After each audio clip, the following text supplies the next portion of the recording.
Welcome to the Positive Communication Show with your host, Matthew Cooper, where crisis meets communication. Join Matthew on the journey of skills, techniques, and wisdom on empowering your communication and enriching your relationships. Matthew has been a student and practitioner of self-help skills and crisis communications for over 20 years. He owns Positive Control Systems, a crisis communication and intervention business, and teaches these skills to parents, teenagers, and professionals. Here is your host, Matthew Cooper.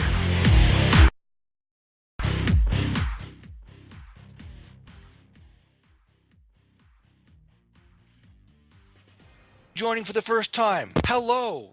Thank you so much for entrusting me with your time this evening, and those who are coming back for a little bit more, well, I got some for you. This will be a fun show, I'm sure. Well, for those that have not figured out who I am yet, those who are coming for the first time, my name is Matthew Cooper, and yes, this is my show. The Positive Communication name comes from my business, which I call the Positive Control Systems, which also goes as PCS, which for some strange reason, Positive Communication also goes right along with the Positive Control. I teach crisis intervention and communication skills with troubled youth homes across the U.S. I also work with law enforcement, military, former military, as well as even health practitioners and doctors and nurses. So with the communication I do, I also work with parents, so an extra. With working with these numbers of different people, what I've consistently found is that communication is the basis for what makes us different than animals. You may say, well, animals communicate too. Yes, they do. They really do. And yet, even though animals do communicate, I really am not quite sure if animals are able to contemplate their futures, if they're able to communicate a sonnet, say, for example, from Shakespeare, or possibly enjoying music that was created and crafted by someone else who had to have a more advanced form of communication than simply body language and a few grunts and barks. Does it make us better than them? No, it does not. It does give us some awesome rock and roll, though. And so with that communication that we have, communication is all around us. We cannot get away from it. All behavior, everything we do, everything we say, all the clothes we wear. If you have a tattoo, a piercing, you have gray hair, you have no hair, you have a little bit of hair, you have facial hair, anything. Those are all communicating to everyone around you, whether you like it or not. We're like those radio towers. Okay, the radio waves are being transmitted, but they're also being received. We're constantly transmitting information and communicating, and we're also receiving constantly as well. With that being the case, since everyone's communicating, why not learn to be the best communicator you can possibly be? And that's my goal. That's what I've been doing. That's what I've been working on for years. With that understanding that all behavior is communication, that I am the one responsible for this message that's going out there, I decided that I would choose the message that's being given out.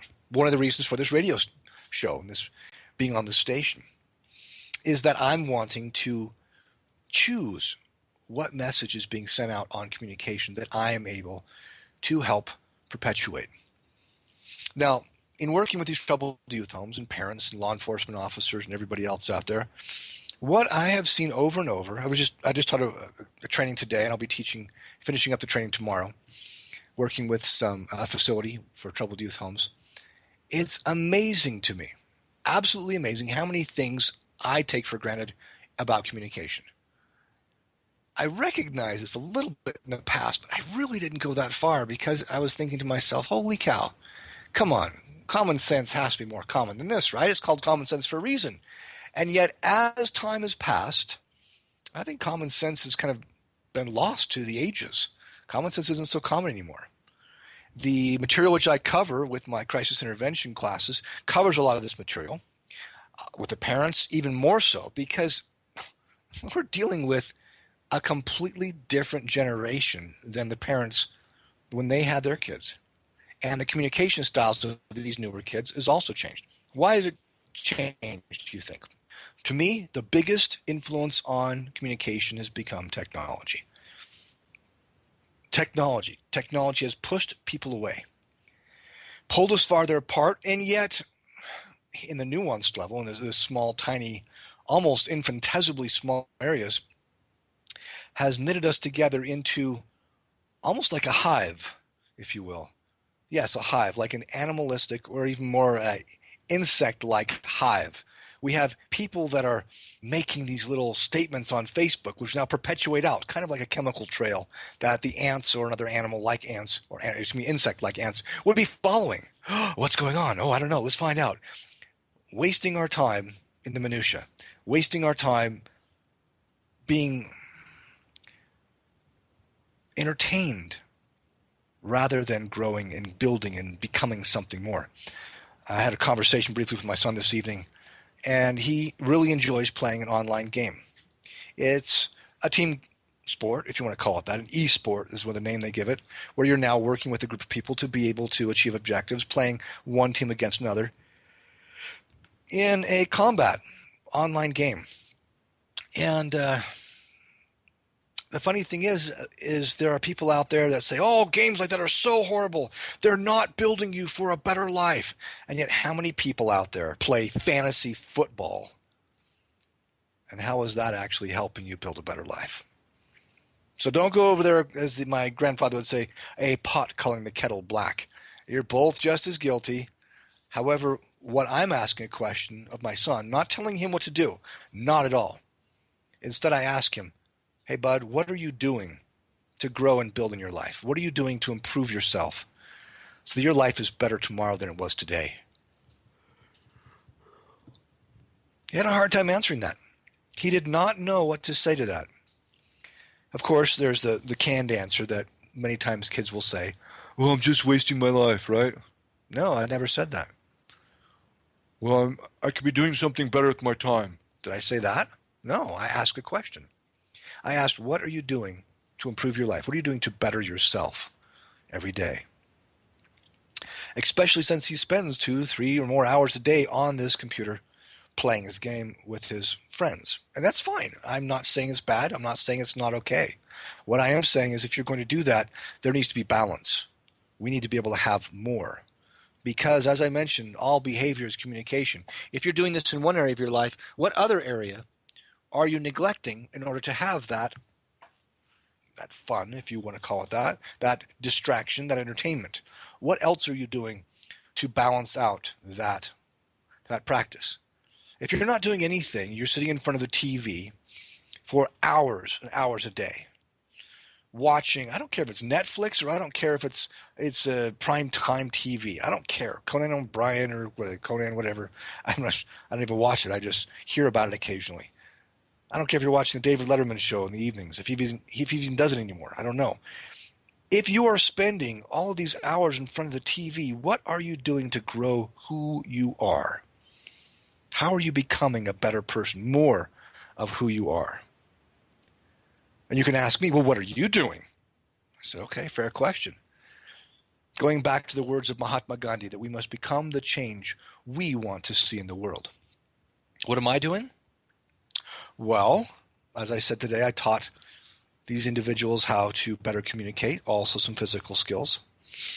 I have also done some leather working today, working on studying the Tlingit, as the Tlingit. They're a Pacific Northwest tribe, the Tlingit art and their artifacts. They're the ones that made a lot of these totem poles you see. And I'm practicing and training it myself to be able to carve that into leather. You dampen the leather first, they call it casing it. And then you use what's called a swivel knife, which is almost a wedge-shaped blade. Not super sharp, but definitely sharp enough to cut wet leather. And it has almost a U-shaped saddle that swivels on the top of this little construct, now allowing you to make circles and do so. When I first got a hold of the swivel knife, it was very, very challenging to use. I got frustrated very quickly and didn't want to use it. So I decided I would fix that, and I would use something else. That something else was another craft knife which I use, and I used that instead to carve into the leather. And I got great results. I was pretty happy. After I did that for a while, I went back to the swivel knife, and wow, the skills I learned with the other one made it so much easier to work with the swivel knife, where now I'm a big fan of the swivel knife. Yes, I've been doing that today. I'll be posting pictures on Facebook where you can look at it and say, oh, you're playing with that today? I said, yes, this is what I'm doing today. What else have I been doing? Well, other than working with my kids, taking care of my business, contacting, working with clients, and then after this radio show, I'll probably do some exercising. So what am I doing? Even if it's just a small step, I am taking a step and building myself each day. If you're taking at least a small step, good on you, awesome. Keep up the fantastic work. However, if you're not, ask yourself, what are you communicating to those around you? What are you doing to be better? Are you stuck in that crevasse? Are you stuck in that hole that you've been in, unable to move, unable to get out of that rut where you're seemingly unable to get out no matter what you do? Well, my question is, what are you doing to get out? And I'm asking this question honestly, not in a way of being able to say, you are wrong. No, instead, I'm looking at you and saying, my friend, I have been in that situation. I recognized where I was and where I have been, and even some places where I still am. I have been able to kick myself and have people that I care about help pull me out onto the flat road and say, there's a direction. Where do you choose? And I was able to start walking and make some changes in my life. I know it wasn't the beginning of the year. It was before that, actually. You know, how at the new year, oh, I'm going to make all these changes and nothing happens. Well, not that way. Not that way at all. The question is, what are you doing to change your life and become better? Doesn't matter how old you are or how young, how rich or poor, good looking or not, skilled or not. Skill comes from practice, repetition, and making an effort. If you're not doing any of those, what are you doing? Life is about growth. Life is about progress. Even if it's just thinking about these things, at least gets the juices flowing. Think about that over the break, which is coming up here in just a few moments. Stick around on OTR.fm. You're listening to OTR FM, part of the IOM Radio Network. Host your show on IOM FM, the radio network of OMTimes Media, one of the more recognized brand names in the conscious community, and is backed by the extensive marketing reach of OMTimes. Hosting a show on IOM FM immediately connects you with our extensive dedicated community. The name is Bond. James Bond. No, the name is Joe. The Joe Show. And we are returning back for our 9th season here on OMTimes Radio.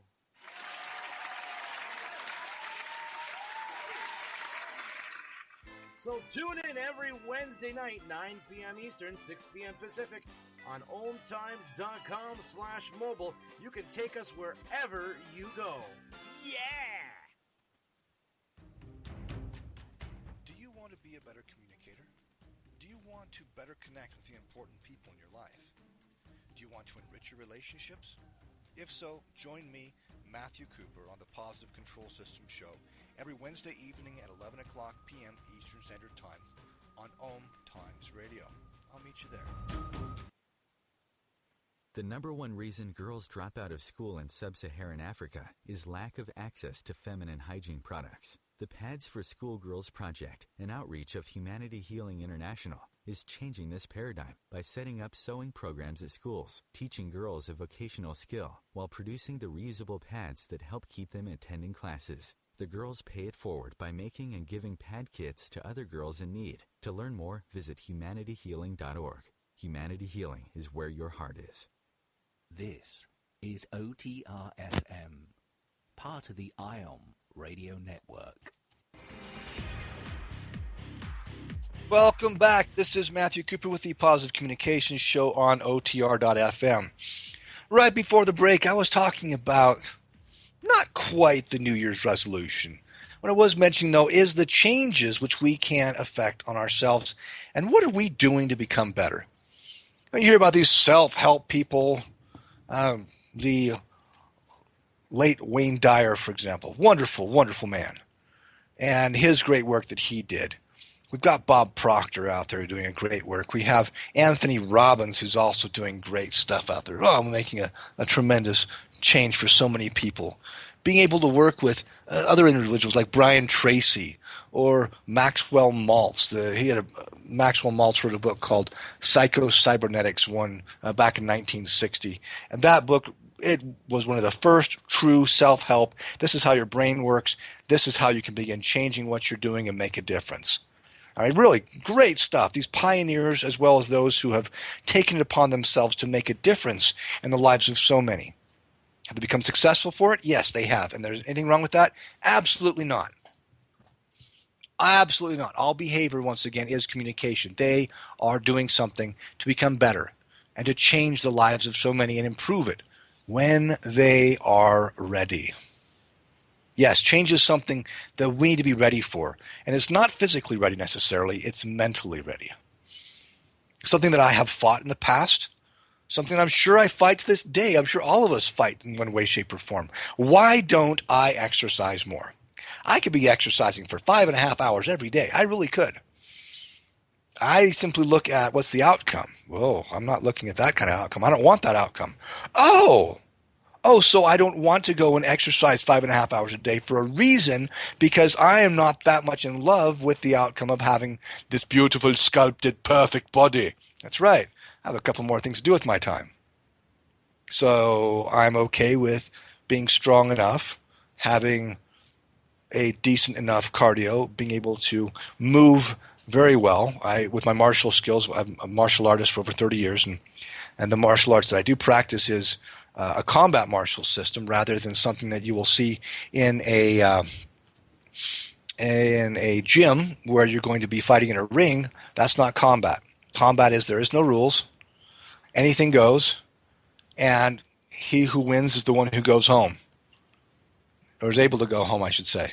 That's what I look for. That's why I want to be able to have those skills to be able to protect my family. Once again, that's communicating. What's it communicating? It's communicating that I find that all the messages I'm sending, I want those to be able to send the message that don't mess with me, don't touch my family, and we'll be fine. We'll be happy to be friends. You just be nice and happy to me, and I'll be nice and happy to you.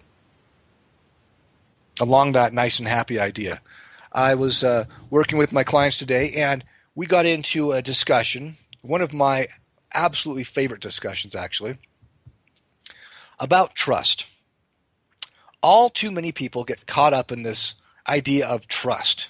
Well, don't you trust me? No, I don't trust you. Why not? I'm not a bad person. I'm a great person. Have you ever had that happen before you? If you're having that happen to you more than once or twice a week, there's an issue in the way that you're communicating with people.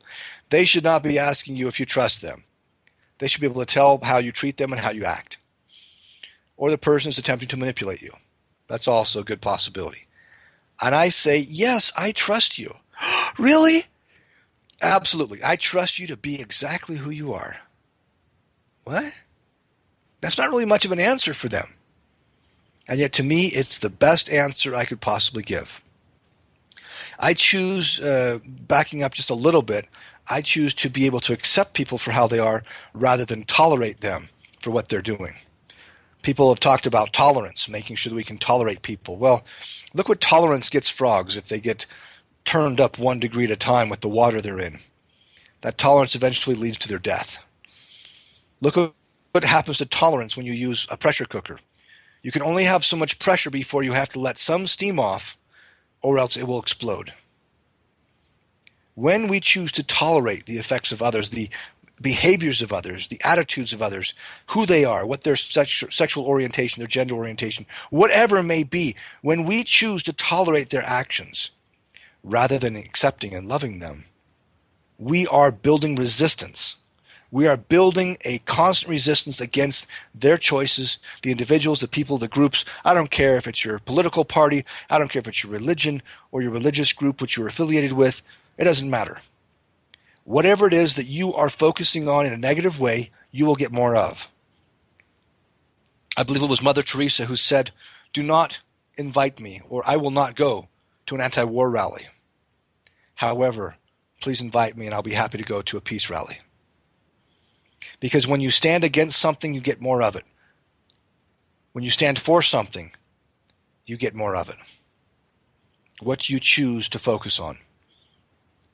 And the same goes with the tolerance versus acceptance. When we tolerate somebody's actions, we are constantly holding a grudge, a desire, or a resistance to push against that person. We are not having an acceptance and allowing them to be who they are, which is why I say I trust everyone. I trust them to be who they are. Instead of saying, oh, wait, you're a Muslim? Oh, you can't be good. You're a bad person. I say, no, I trust you to be who you are. I know about your religion. I know about your scriptures. And now your actions will tell me who and how you are. The same goes for Latinos, Hispanics, etc. Okay? I have friends that are Latinos. I speak Spanish. And so to me, I don't care if this person has come over here, what they say, legally or illegally. That's going to catch up to them in time, and they're either going to get the benefits or they're not. Okay. I accept them for who they are and how they are. If you have black skin, great. I have a black gay friend who is overweight, and he is awesome. His name is Cooper. Yes, the same name I have for last name, but that's his first name. Cooper, he is so awesome. It's over at the place I go for karaoke on Sunday nights every once in a while.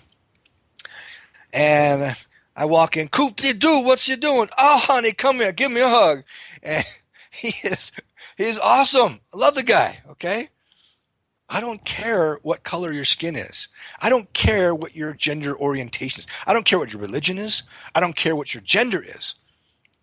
What I care about is how you treat me and my family and those that are important to me. I care if you are making a change in the world to make this world a better place. I care for all of these things. Whether or not you may look like everyone else around you or act like that, I don't care. It does not bother me. It is not my job to tell you where to put your genitals, how you are to love, or who you are to love in this world. It is not for me to tell you which God you can believe in, whether we're looking at Gaia, we're looking at Vishnu, we're looking at Brahma, we're looking at, let's see, what's the others? We're looking at Allah, or any of the other gods or beliefs out there. I don't care. How do you treat me? How do you treat your fellow beings? How do you treat animals? How do you treat small children? To me, the way a person treats small children and small animals, or even animals in general, is a good indicator of the kind of person that they are. Why? Oftentimes when someone meets those, and it's around those kinds of individuals and beings, whether they're dogs, cats, or people, they begin to show different parts of themselves subconsciously. They're either very guarded, which means they're not being who they truly are, or they're putting on this great show which also gives off little bits of information, body language, the nuances. Either way, it doesn't matter because it's just showing who you are. You're becoming more of who you truly are. Because I trust you to be who you are. And with that tolerance versus acceptance, it is a big piece of how I teach people to communicate and to get along. Parents. Oh man, parents are huge that way. Parents, being a parent myself, I have 5 kids that live with me. My 5 kids, my oldest being just turned 20, my youngest will turn 11 this month. And with that, it comes down to, do I accept them for who they are and how they are? If they choose a partner or boyfriend, girlfriend based on something different than what I would choose for myself, am I going to get upset? Am I going to tell them you can't do that? Do I try and force them into a mold which I have for them? And the answer is no. I love them and accept them for who they are and how they are. Do I encourage them to be better? Absolutely. Just because you accept them does not mean you agree with them. Just because you accept them does not mean you do not have aspirations for something better for them. And just because you accept them does not mean that you like them. That's part of also a conversation I had today. I don't like my ex-wife. Do I accept her? Yes. I don't tolerate her. I accept her. And I do bring her up every once in a while in my shows. And the reason why is because I want people to understand that just because I accept her doesn't mean that I like her. And it doesn't mean that I have to have a bad feeling about her, nor do I have to talk negatively about her. She has made her choices. She seems to be doing well. She seems happy. She got married in October. Great. Good for her. That is the same thing everybody out there is doing. They're trying to find their own brand of happiness. It doesn't have to be the same as everyone else's. It is so important for you, though, to find that happiness. I believe it was Neil Donald Walsh in The Secret, if you watch the movie The Secret with Neil Donald Walsh. He talked about finding that happiness, finding your bliss. He says, if you find your bliss eating a pastrami sandwich, then do it. If you find it going to church, then do it. He talks about finding your bliss. Find what makes you happy, what brings you that joy. It doesn't matter if it's going and hiking in the middle of the woods, going to a church service for 15 hours in a day. It doesn't matter if it's going fishing or scuba diving or sitting and meditating. It doesn't matter if it's any of those or reading a book. I love books. I love reading. To me, finding your bliss, whatever it is, allows us to enjoy this life which we have. Why cannot people understand that? Why cannot they not understand that life is about bliss, not about being ornery, not about being stressed, not about being upset and angry and frustrated. It's about being happy. And to get that takes work. Oh man, lots of work. So what do? How do you find that bliss? How is that possible? You mean we can actually make choices in our lives? We can actually make a difference in the choices we make each and every day? How do we do that? How? Ooh, wait a second. How? That's a question, right? I teach how to ask questions. Who, what, when, where, why, and how. Because when you ask a question, you get your brain thinking. So the quality of the questions you ask can have a very big impact on the life that you're living. If you ask yourself poor questions, you get poor answers. If you ask yourself good questions, more often than not, you get good questions from answers, good answers from questions. Think about that over the break. Chat with you.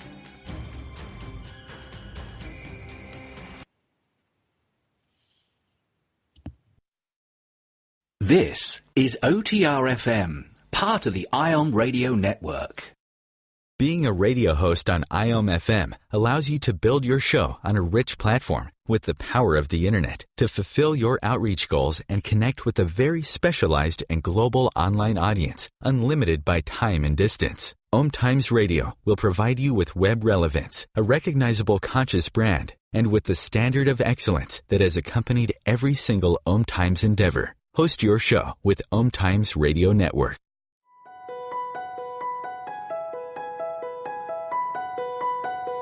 Hello, I'm Miriam Knight of New Consciousness Review, inviting you to my new show where I interview the rising stars of the conscious awakening.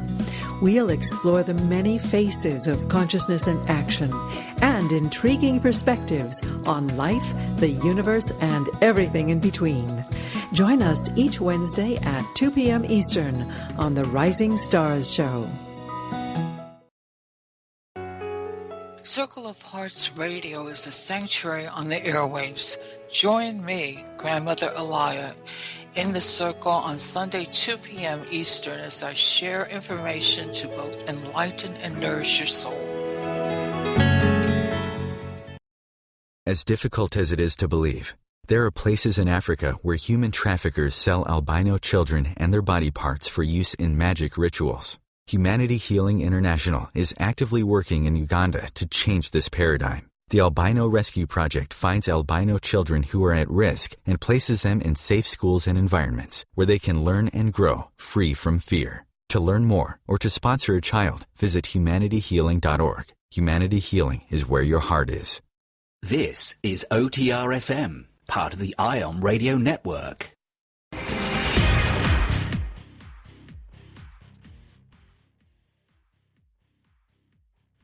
Woohoo! All right, more good information. We were talking about, right before the break, about the questions that we ask. What kind of questions do we ask? Good questions or poor questions? Well, aren't all questions the same? That depends. Are you asking them with an intent for you to be growing and becoming better? Or are you asking them to perpetuate the misery and the loneliness, the pain and the problems you have in your life? Oh, how could you? You're so callous. How could you say things like that about me? I didn't. You did. You're the one that does. I'm asking a question. You're the one that has to take it and say, he's talking about me. Well, if I am, then if the shoe fits, think about it. If you're getting defensive about me asking questions like that, then maybe you're guilty. Did I say you're bad? Nope. I'm not going to make a value judgment against you. I don't know you. I don't know if you're good or bad or indifferent. I don't know if you smell like old cheese. I don't know if you smell like an old goat. I don't know if you smell like fresh cut oranges. I have no idea. Okay? None. It doesn't matter. It's about you and your choices. But the direction that you want to take with your life, not mine. And so by asking yourself these questions, you can make a difference. Well, how shall we ask the questions? How? Who, what, when, where, why, and how. There is a great little poem, I'll read part of it, or recite part of it, rather than the whole thing, by Rudyard Kipling, called The Elephant's Child. And part of it goes, I have 6 honest serving men. They taught me all I knew. Their names are what, and why, and when, and how, and where, and who. Who, what, when, where, why, and how. What do these questions do for us? Well, what these questions do for us is they allow us to get more information when we ask. Whether it's someone else, hey, how was your day? It was pretty good. What made it so good? What? Okay. Oh, I had an awesome donut today. I feel really good about the day. Coffee and a donut, great way to start a day. I agree. That sounds fantastic. Well, where did you buy that donut at? Oh, local supermarket. Yeah, they had it right there at the corner with the coffee shop right there. Oh, okay. See what I'm doing? I'm asking questions to get what we call a narrative response. I'm wanting you to answer me with more than a yes or a no question. We call it open or closed-ended questions. Okay, open-ended is giving a narrative or giving more information than yes or a no, whereas binary or a closed-ended is usually yes or no. Boom. Hey, you feeling good today? Yes. Are you? Yes. Where is the question there? Who, what, when, where, why, or how? If you're not asking for the information, chances are people don't give it. And if they do give it, they just kind of vomit it out. Bleh. Oh, I'm feeling so horrible today. My gout isn't really acting up, and oh, my body odor is just really... I mean, they're going to unload on you because of the problems they're having in their life. They may need someone to just talk to. Okay, it could be the case. I've got a buddy that has gout, so I came to my mind. Other people, yeah, foot odor. Oof. My son, after he gets back from doing his dancing, he does a Latin ballroom. Wearing those shoes for that long, oof, they get rank. So I just throw them together. And yet, what do? Asking ourselves the questions. How do we do this? What I have found has worked best for me, absolutely best for me, is I love to meditate. I need to do it more. However, when I do it, it is bliss to me. I have learned to meditate over the years, and the practices I use, which are very simple, they are, I won't say unique to me. However, our brains, when we have something we do with regularity, it allows us to then be able to do those things more effectively and efficiently. Running, walking, doing exercises, etc. Well, for me, getting into that meditative state has become so easy for me. Yeah, of course, after we haven't done it for a while, it may take a moment or two to get back into it, like jumping on a bicycle, finding where it's comfortable, okay, pedaling. Oh, balance is there. Good. We're good to go. Being able to get over, I have what's it called, a buckwheat hull pillow that I sit on. That helps to give me about the right amount of height when I sit on it. And I'm able to sit there, focus on my breathing, begin calming my mind, and then after a few minutes, boom, dropping down nice and relaxed. What's nice about that is from that nice, relaxed mindset, I can now ask questions. It's as if you have, at least from my perspective, we've removed the walls surrounding our mind between the conscious and the subconscious. And if we ask a question, The conscious mind is quieted and the subconscious is given a voice. We can now receive information. We don't know if this is only our imagination giving this to us. We don't. Honestly, if I get good advice, I don't really care if it's my imagination or what. If I'm getting good advice, I'm great with it. Some people may say, well, that's your spirit speaking to you. I can agree with that. I can say, yes, I can really be on board with that. Some may call it the id, and some may call it whatever else. I don't really care. I just know that with that perspective, I can now ask myself questions, and I get some awesome answers. I'm asking great questions, though, too. Have you ever been told or asked a question by a parent or a loved one? Why do you keep doing this? Why do you keep screwing up? How come you're acting this way? That happened to you? I think it's happened to all of us. I don't blame my parents. I look at them and say they're doing the best they can with what they had. They didn't have the skills I have today. They did not do the research that I have done to this day. And I continually wow them with how much I'm able to keep changing and evolving as a parent, as a communicator, in doing what I do. I just saw them a couple days ago. It was great to see them. They're doing pretty well. And because of that, the questions which I ask, some may say, well, what do you mean asking good questions versus bad questions? Our parents, when they ask us those questions, they're not building questions. They actually get us thinking, well, why do we keep doing this? Why are we such a bad person? Why are we doing these negative things in our lives? And the cool part about the brain, and also the scary part, is it will come up with an answer for why. If you ask yourself, if you're not even having any issues with your weight, if you ask yourself, well, why am I so fat? Do you think your brain will give you an answer? Yeah, it will. If you ask, why am I so dumb? Does your brain give you an answer? Even just me voicing that question, my sense of self recoils like, you're not dumb. That's right, because I've asked myself enough smart questions to where I've convinced myself I'm smart. And I get smart answers in return. Your brain, you've heard of GIGO, right? G-I-G-O, garbage in, garbage out. What you put in, you get out. You ask yourself negative questions, you're going to have negative experiences. You're going to have negative things happen to you constantly in your life. Why? Because you are telling your brain, hey, nothing works, life sucks, I'm not happy. Oh, okay, cool. If that's what you want, I'll be happy to give it to you. All right, guys, brain, give them some crap. Okay, and they're going to start churning out the garbage and the crap that you are trying to avoid. You say you're trying to avoid, and yet you are calling for it with every question you ask yourself. And if good things are happening and you're starting to turn your life around, did you change the nature of your questions? Interesting.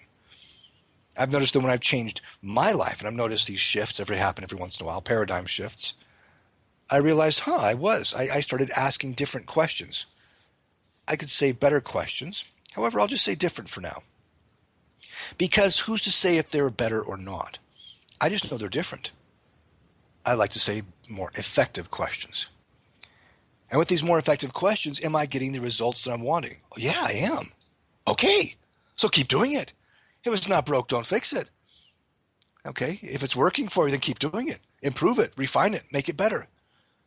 If it's not working, then change it until it is. This is what our lives are about. Okay?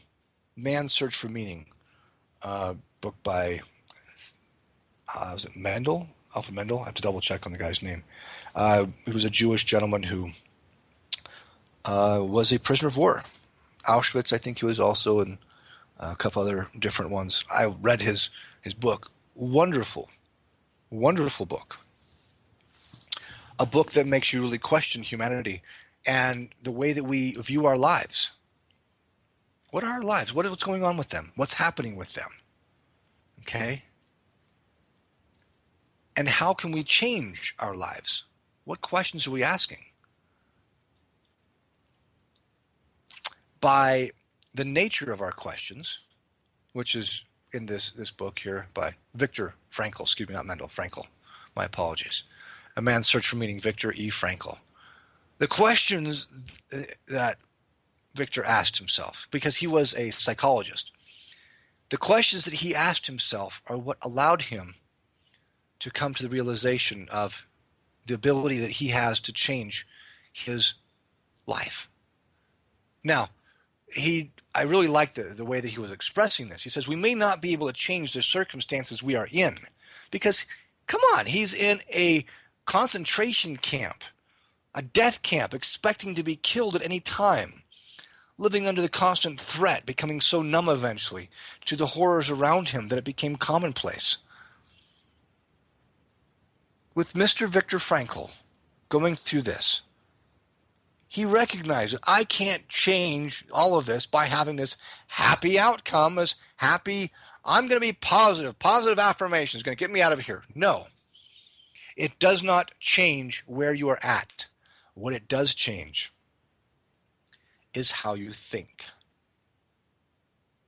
and can change how you feel about what is happening. By understanding that we have the ability to change how we feel about something, the ability to change how we think, which then changes the answers that we're getting when we ask ourselves questions, we can then begin to take steps to change our lives. One of the big challenges I'm hearing about more recently, I have a lot of friends that are veterans, myself being a veteran, and then hearing about it's heartbreaking to me of how many veterans are committing suicide on a regular basis. And how this generation, these are not old 50, 60-year-old individuals. These are younger guys who have sustained wounds or just having this psychological trauma of their PTSD, their post-traumatic stress disorder. With that, having that in their mind of, I can't change, I can't do anything, nothing is getting better. Do you think those questions they're asking are helping them? Or are they hurting them? How can we tell a difference? Think about that. We'll talk more after the break in just a moment.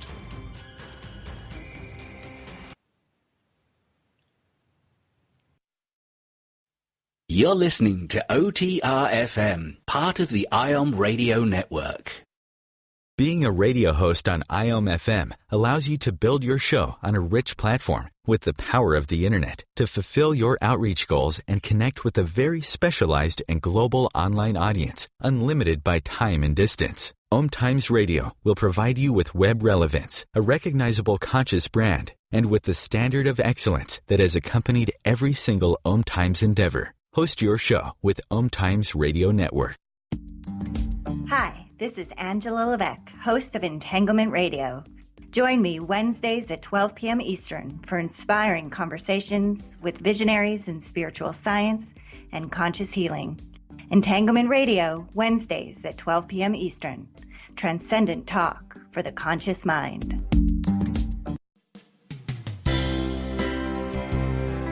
This is Terry Van Horn, and I want to invite you to join me for my weekly radio show, Healing Light, on OMTimes Radio every Wednesday at 6 p.m. Eastern Standard Time.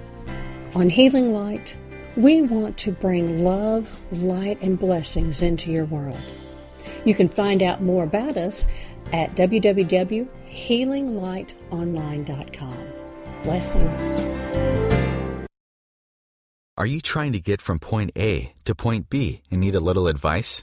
Connect with the counselors at OMTimes Advisors. Whether you're looking for a life coach or a spiritual intuitive, the advisors participating at advisors.omtimes.com were carefully chosen based on their gifts, skills, and professionalism. OMTimes Advisors, connecting you with the best advisors in the business. You're listening to OTR FM, part of the IOM Radio Network.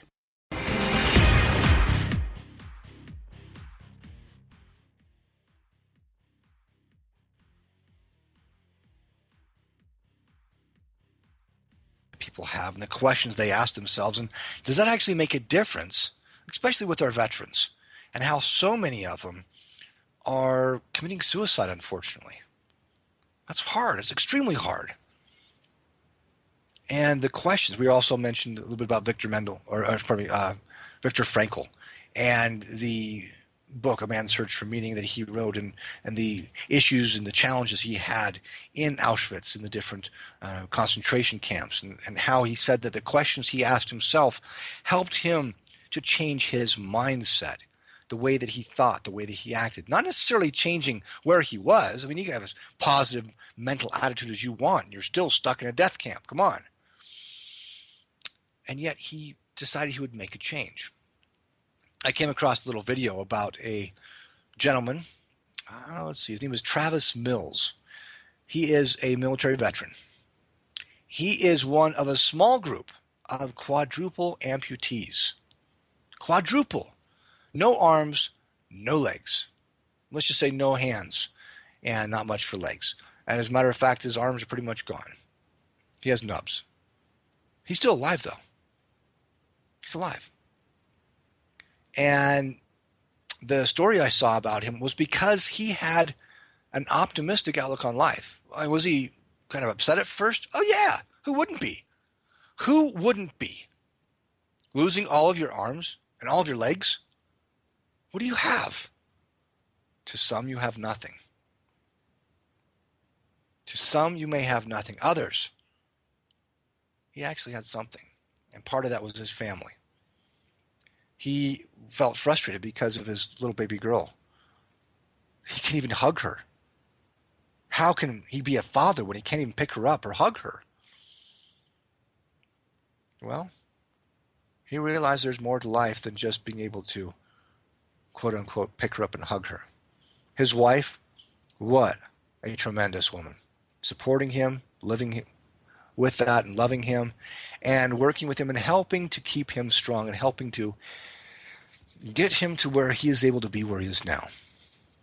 Do I credit his wife with a lot of this? Absolutely, I do. Tremendous woman. His little girl, she doesn't know Dad being any different. That's what's beautiful about children. They don't have the preconceived notions. They don't tolerate. They accept. They accept wholeheartedly. They accept it completely. They accept whatever's in front of them. And that's also a challenge, is that when hardships occur, they adapt the fastest, and they also can be affected the most over the years too. So it is a challenge both ways. However, with this Mr. Travis Mills, he has one prosthetic hand that he can actually rotate. And he was talking about how he uses that, and now he can actually hold his daughter's hand as he walks.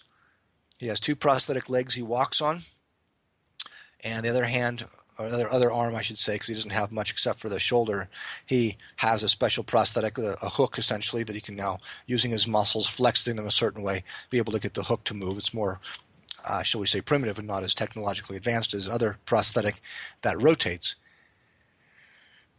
However, he can squeeze, he can grab, he can do a few things with that arm and that hand, and that gives him some additional connection, if you will. It shows a picture here of himself with his wife and his little girl, probably only a year and a half old, holding on to Dad's prosthetic hand. That's Dad. That is Dad to her. It is not a crippled man, because he's not crippled. He's Dad. We have a tremendous ability to accept based on our questions that we ask in our own heads. We can have positive choices. We can have positive statements we make. We can have ones which bolster and strengthen us. We can have questions which we ask which will benefit us by being able to give us the feedback that we need to stay strong. We can ask ourselves the questions which will be able to embolden us to take a new step into a positive direction in our lives, to give us the courage that we need. And those same words of who, what, when, where, why, and how can also deliver the nails in the proverbial coffin, which prevent us from going any further because we're nailed in. We have boxed ourselves in with our own fears and our own thoughts. How would those be? Give me some examples. Okay. Why does this always happen to me? Why can't I find any friends? Why do people treat me this way? Why haven't I gotten a raise in years?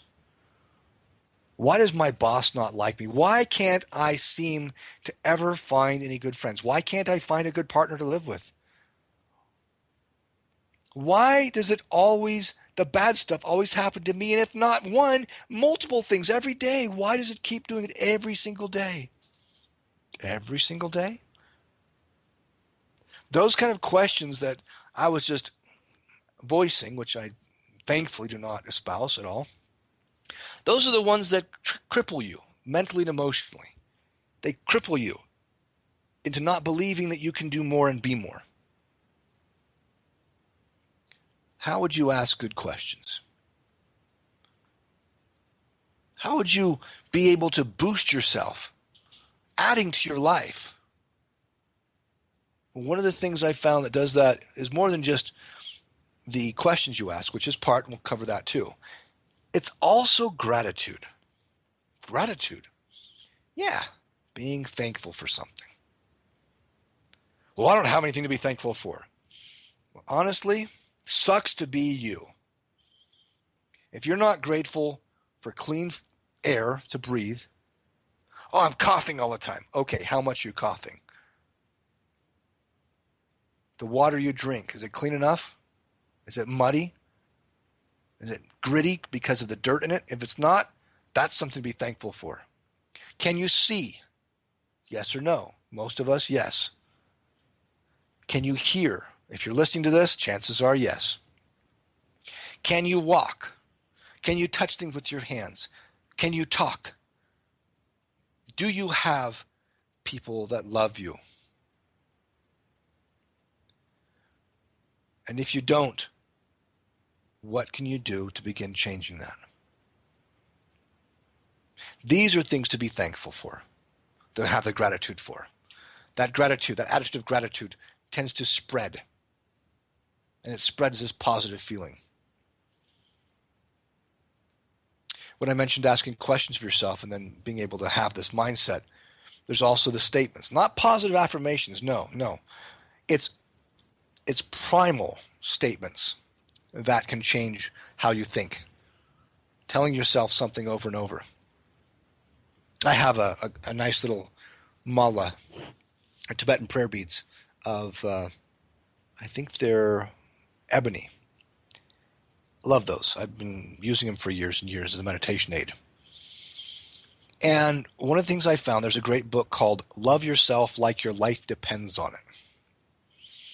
I don't have the author's name right now. However, if you look on Amazon, you can find the ebook, Love Yourself Like Your Life Depends on It. And our life does depend on us loving ourselves. If we don't love ourselves, how can we love anyone else? And even more so, if we want to have a happy life, to me, part of that stems from being able to love yourself and be happy with yourself. If you don't love yourself first, how can you have happiness? You're not in a space to accept happiness. So by being able to have that love for yourself, that to me is a crucial point, that if you can reach that and you can make that change from there, it's a tipping point for happiness and for a better life. You can change what you do. You can become better. You can become, as Mahatma Gandhi said, the change you wish to see in the world. That has been one of my favorite quotes for nearly the past decade. We must become, or we choose to become, the change we wish to see in the world. If we want to see something in this world, we have to be the ones that go out and get it and do it. If we're sitting and waiting for it to come to us, we're going to be waiting a very, very long time. Yes, stranger things have been known to happen. You could get struck by lightning sitting where you are, wherever you are. The question is it possible or is it probable? Possible meaning, can it happen? Yes. Probable, what are the odds? And so when we're talking about asking ourselves these right questions, and it may just come to you, and you don't have to do anything for it, well, that's possible. It is not very probable, though. And so if you want to ask yourself a question, a positive question, like, for example, how can I get into better shape? Ooh, what a great question. Your mind can say, well, you can begin exercising. Well, what kind of exercise would be best to start with? Well, how about marching in place? Oh, there's an exercise we do with my martial system when we're injured or we're unable to do a full regimen of more strenuous exercises, or if we don't want to do strenuous exercise, we just want to have a general level of physical, shall we say, physical ability. All right? That is it's a marching exercise. We will march in place and we'll breathe deep, hold it for a few seconds, and breathe out again. And repeat that. Breathe in. And we found that, excuse me, with that kind of an exercise, the lymphatic fluids in our body changes. We are able to also, not only the lymphatic fluids move, but we're also able to have other wonderful things such as oxygen going into our system. And there's so much oxygen in our system that we're able to start burning more heat or more fat. Yes, burn fat. I start to sweat, and I know I'm getting some good exercise. I'll do other exercises too, but that is a wonderful, wonderful exercise. It's so simple that we can do. A simple thing. Ask yourself the good questions, and you'll get good answers. Ask yourself poor questions, and you will get poor answers. As I mentioned just a few moments ago, it's like what Mahatma Gandhi said, that we must become the change we want to see in the world. We need to make those differences because no one will make them for us. Until we choose to make that difference on our own, nothing will change. You can do this. I believe in you. I know you have the power. We'll catch you next time.